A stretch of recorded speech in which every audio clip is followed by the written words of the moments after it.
Since RSA involves taking a chunk of a plain text and encrypting it to get a chunk of a ciphertext, that means it can act just like a block cipher, like AES.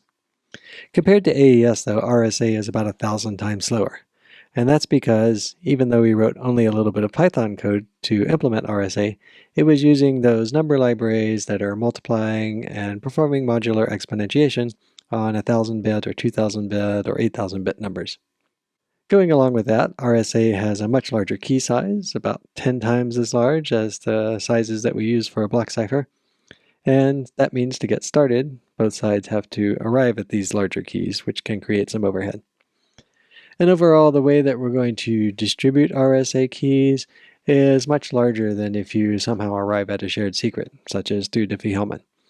So that is why RSA is often just used to bootstrap a secure communication channel, and then a block cipher like AES takes over for the rest of a particular communication session.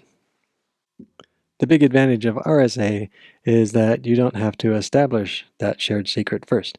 Instead, Alice and Bob and everyone else can just publish their public keys, and so they can receive confidential messages from anyone who chooses to use those public keys.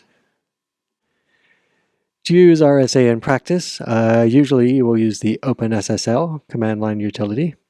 OpenSSL bundles together a bunch of different commands, so OpenSSL gen RSA performs this process that we just saw of picking a random P and Q and E and finding the D that goes with that, and it will output all of that private information, the P, Q, and E effectively, in a file that you specify like private.pem. And here I specified that I want a 1024-bit key. Then RSA with a pub out can take that file that has all the private information and extract out just the part that's supposed to be public. So public.pem here would be the information that you give out to everyone else, and private.pem stays a secret. You don't give that out to anyone else. But then to sign a message using that private key, you can use OpenSSL RSA util sign, which takes in a message and then gives you out the signed message, and then someone could read and verify that message by using -verify instead of -sign with that input, and they need the public key to verify that it was signed with the private key.